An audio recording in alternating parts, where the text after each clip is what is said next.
ನಮಸ್ಕಾರ. ಸಹಕಾರಿ ಟಿವಿಗೆ ಸ್ವಾಗತ. ಮೊದಲು ಮಾನವನಾಗು. ನಾನು ಎಚ್ ಸುಧೀಂದ್ರ ಕುಮಾರ್.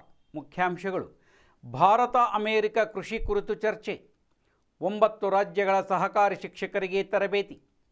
ಅಮೆರಿಕದಿಂದ ಹಿಂತಿರುಗಿದ ಕೂಡಲೇ ಇಫ್ಕೋ ಅಧ್ಯಕ್ಷ ದಿಲೀಪ್ ಸಂಘಾನಿ ಅವರು ನವದೆಹಲಿಯಲ್ಲಿ ಕೇಂದ್ರ ಕೃಷಿ ಮತ್ತು ರೈತ ಕಲ್ಯಾಣ ಸಚಿವ ಶಿವರಾಜ್ ಸಿಂಗ್ ಚೌಹಾಣ್ ಅವರನ್ನು ಭೇಟಿ ಮಾಡಿ ಕೃಷಿ ಮತ್ತು ಸಹಕಾರಿ ವಲಯಗಳಲ್ಲಿನ ಪ್ರಮುಖ ಬೆಳವಣಿಗೆಗಳ ಕುರಿತು ಚರ್ಚಿಸಿದರು. ಸೌಜನ್ಯ ಸಭೆಯಲ್ಲಿ ಸಂಘಾನಿ ಅವರು ಅಮೆರಿಕ ಭೇಟಿಯ ಸಮಯದಲ್ಲಿ ಗಮನಿಸಿದ ವಿವಿಧ ಕಾರ್ಯಕ್ರಮಗಳು, ಸಭೆಗಳು ಮತ್ತು ಕೃಷಿ ಮತ್ತು ಸಹಕಾರಕ್ಕೆ ಸಂಬಂಧಿಸಿದ ಪ್ರಮುಖ ಅನುಭವಗಳ ಬಗ್ಗೆ ಮಾಹಿತಿಯನ್ನು ಹಂಚಿಕೊಂಡರು.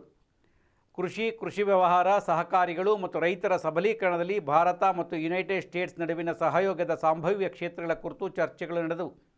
ಅಂತಾರಾಷ್ಟ್ರೀಯ ಸಹಕಾರವನ್ನು ಬಲಪಡಿಸುವುದು ಮತ್ತು ನಾವೀನ್ಯತೆ, ತಂತ್ರಜ್ಞಾನ ವಿನಿಮಯ, ಸುಧಾರಿತ ಸಹಕಾರಿ ಅಭ್ಯಾಸಗಳ ಮೂಲಕ ಭಾರತೀಯ ರೈತರು ಮತ್ತು ಗ್ರಾಮೀಣ ಸಂಸ್ಥೆಗಳಿಗೆ ಪ್ರಯೋಜನವಾಗಬಹುದಾದ ಅವಕಾಶಗಳನ್ನು ಅನ್ವೇಷಿಸುವುದರ ಮೇಲೆ ಈ ಸಂವಾದವು ಕೇಂದ್ರೀಕರಿಸಿದೆ.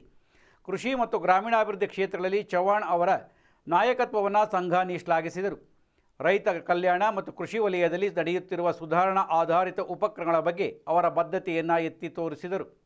ಭಾರತದ ರಾಷ್ಟ್ರೀಯ ಸಹಕಾರಿ ಒಕ್ಕೂಟದ ರಾಷ್ಟ್ರೀಯ ಸಹಕಾರಿ ಶಿಕ್ಷಣ ಕೇಂದ್ರ ದೇಶದಾದ್ಯಂತ ಸಹಕಾರಿ ಶಿಕ್ಷಣ ಸಿಬ್ಬಂದಿಯ ಕೌಶಲ್ಯಗಳನ್ನು ಬಲಪಡಿಸುವ ಗುರಿಯನ್ನು ಹೊಂದಿರುವ 3 ದಿನಗಳ ಆನ್ಲೈನ್ ತರಬೇತಿ ಕಾರ್ಯಕ್ರಮವನ್ನು ಪ್ರಾರಂಭಿಸಿದೆ. ಜೂನ್ 8ರಂದು ಪ್ರಾರಂಭವಾದ ಈ ಕಾರ್ಯಕ್ರಮವು ರಾಜ್ಯ ಮತ್ತು ಜಿಲ್ಲಾ ಸಹಕಾರಿ ಸಂಘಗಳು, ಜೂನಿಯರ್ ಸಹಕಾರಿ ತರಬೇತಿ ಕೇಂದ್ರಗಳ ಅಧಿಕಾರಿಗಳು ಸೇರಿದಂತೆ 9 ರಾಜ್ಯಗಳಿಂದ 106 ಭಾಗವಹಿಸುವವರನ್ನು ಒಟ್ಟುಗೂಡಿಸಿದೆ. ಭಾಗವಹಿಸುವವರನ್ನು ಸ್ವಾಗತಿಸುತ್ತಾ NCCE ಕಾರ್ಯನಿರ್ವಾಹಕ ನಿರ್ದೇಶಕ ರಾಜೀವ್ ಶರ್ಮಾ, ಶಿಕ್ಷಣ ಮತ್ತು ಸಾಮರ್ಥ್ಯ ವರ್ಧನೆ ಉಪಕ್ರಮಗಳ ಮೂಲಕ ಬಲವಾದ ಸಹಕಾರಿ ಪರಿಸರ ವ್ಯವಸ್ಥೆಯನ್ನು ನಿರ್ಮಿಸುವಲ್ಲಿ ತರಬೇತುದಾರರ ನಿರ್ಣಾಯಕ ಪಾತ್ರವನ್ನು ಎತ್ತಿ ತೋರಿಸಿದರು. ಅವರ ಕಾರ್ಯಕ್ರಮದ ಉದ್ದೇಶಗಳು, ರಚನೆ ಮತ್ತು ನಿರೀಕ್ಷಿತ ಫಲಿತಾಂಶಗಳನ್ನು ವಿವರಿಸಿದರು. ಉದ್ಘಾಟನಾ ದಿನವು ಭಾರತೀಯ ಸಹಕಾರಿ ಚಳವಳಿ, NSUI ಪಾತ್ರ, ವಯಸ್ಕ ಕಲಿಕೆಯ ತತ್ವಗಳು, ತರಬೇತಿ ವಿಧಾನಗಳು ಮತ್ತು ತರಬೇತಿಗೆ ಸಿಸ್ಟಮ್ ವಿಧಾನ ಕುರಿತು ಅಧಿವೇಶನಗಳನ್ನು ಒಳಗೊಂಡಿತ್ತು.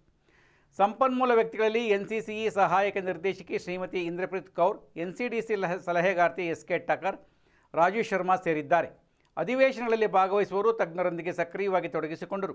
ರಾಷ್ಟ್ರೀಯ TOT ಕಾರ್ಯಕ್ರಮದಲ್ಲಿ ಸಹಕಾರಿ ವಲಯದೊಳಗೆ ತರಬೇತಿ ಪರಿಣಾಮಕಾರತ್ವವನ್ನು ಹೆಚ್ಚಿಸಲು ವಿನ್ಯಾಸಗೊಳಿಸಲಾದ ಮುಂದುವರೆದ ತಾಂತ್ರಿಕ ಅವಧಿಗಳ ಸರಣಿಯ ನಂತರ ಕಾರ್ಯಕ್ರಮವು ಜೂನ್ 10ರಂದು ಮುಕ್ತಾಯಗೊಳ್ಳುತ್ತಿದೆ.